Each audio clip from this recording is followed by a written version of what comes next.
আসসালামু আলাইকুম রহমতুল্লাহি ওয়া বারাকাতুহু। আলহামদুলিল্লাহি ওয়াহদাহু ওয়াসসালাতু ওয়াসসালামু আলা মান লা নাবিয়্যা বা'দাহু, আম্মা বা'দ। সুপ্রিয় দর্শক শ্রোতা ভাই বোনেরা, আজ আমরা এমন একটি জিকির, এমন একটি দোয়ার কথা বলবো যে জিকির এবং দোয়া জানে না এমন কোনো মুসলিম পৃথিবীতে পাওয়া কঠিন। বলতে গেলে আমরা সকলেই এই দোয়া, এই জিকিরটি জানি, এই বাক্যটি মুখস্থ আমাদের আছে, কিন্তু এই বাক্যের যে ওজন, এই বাক্যের যে ওয়েট, এই বাক্যের যে গুরুত্ব, সেটা আমরা হয়তো অনেকেই উপলব্ধি করতে পারি না। মুস্তাদরাক হাকিমে আবু সাঈদ খুদরি রাদিয়াল্লাহু তাআলা আনহু থেকে বিশুদ্ধ সূত্রে বর্ণিত এক হাদিসে নবী করিম সাল্লাল্লাহু আলাইহি সাল্লাম ইরশাদ করেছেন, একবার আল্লাহর নবী মুসা আলাইহিস সালাতু ওয়াস সালাম আল্লাহর কাছে দরখাস্ত করলেন, আল্লাহর কাছে আবেদন পেশ করলেন। তিনি আল্লাহর সঙ্গে সরাসরি কথোপকথন করতেন, সেজন্য কালিমুল্লাহ বলা হয় তাকে। আল্লাহর সঙ্গে সরাসরি কথা বলতে গিয়ে একবার তিনি আবেদন করলেন, আল্লাহ আমাকে আপনি একটি জিকির, একটি দোয়া শিখিয়ে দিন, যে জিকির, যে দোয়া আমি সব সময় পাঠ করব, সব সময় আমল করব। আল্লাহ সুবহানাহু ওয়া তাআলা তখন মূসা আলাইহিস সালাতু ওয়াস সালামকে বললেন, কুল লা ইলাহা ইল্লাল্লাহ, হে মূসা আপনি লা ইলাহা ইল্লাল্লাহ এই দোয়াটি সবসময় পাঠ করবেন, এই জিকিরটি সবসময় পাঠ করবেন, এটা আপনাকে আমি দিলাম। মূসা আলাইহিস সালাতু ওয়াস সালাম কিছুটা আশ্চর্যান্বিত হয়ে আল্লাহ সুবহানাহু ওয়া তাআলাকে বললেন, আল্লাহ লা ইলাহা ইল্লাল্লাহ এটা তো এমন একটি বাক্য, এমন একটি জিকির, এমন একটি দোয়া যেটা সকলেই বলে, সব মানুষই বলে। আমি তো আপনার কাছে স্পেশাল কোনো দোয়া চেয়েছিলাম, বিশেষ কোনো দোয়া চেয়েছিলাম।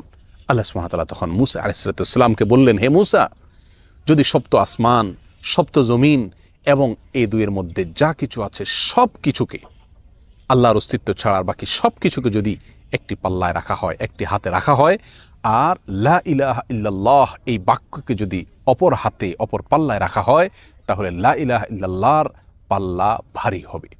এত ওয়েটফুল এই আমল, এত ওজনী এই আমল, এই জিকির।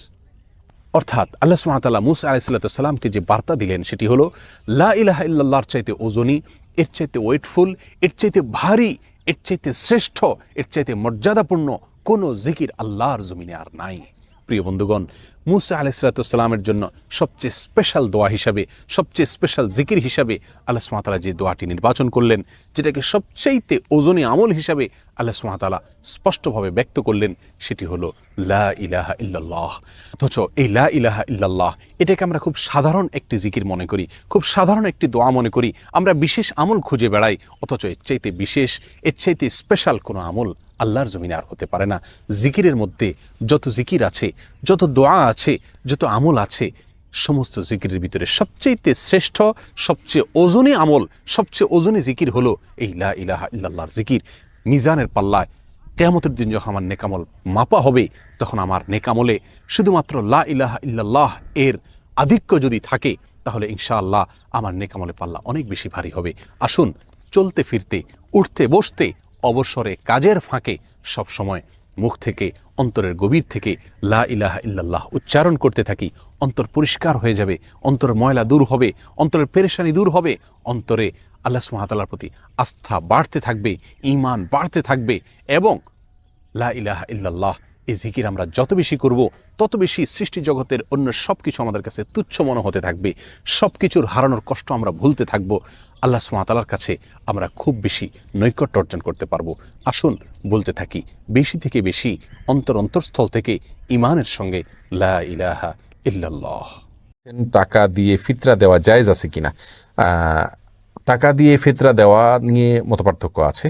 আমাদের দেশে উলামায়ে কেরাম জায়েজ বলেন, বরং উত্তম বলেন, কারণ গরিবের জন্য এটা আনফা, অধিক উপকারী।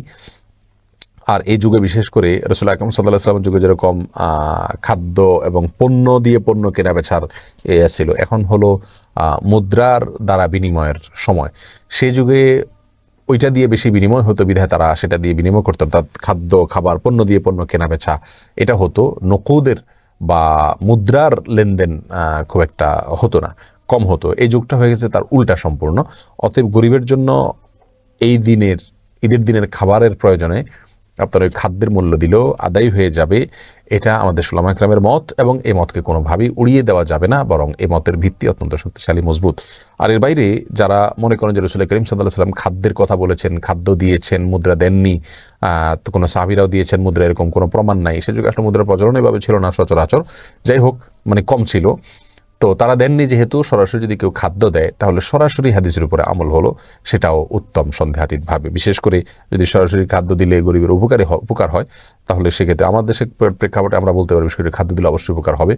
আরব দেশগুলোতে খাদ্য অর্থাৎ চাউল দেওয়া হয়, কিন্তু চাউল দিতে গিয়ে আমরা দেখি যে প্রচুর পরিমাণে অপচয়, অপব্যয় এবং মিসইউজ হয়। কারণ হলো গরিবরা এত বেশি চাউল পায় যে সেখানে তো চাউলের অভাব মানুষের খুব একটা বেশি নাই, এগুলো পরে আরও তারা কম দামে বিক্রি করে দেয়। তো এরকম পরিস্থিতির চাইতে আমাদের দেশে আবার খাদ্যের অভাব প্রচুর পরিমাণে আছে, তো আমরা এখানে খাদ্য দিলে সবচাইতে উত্তম।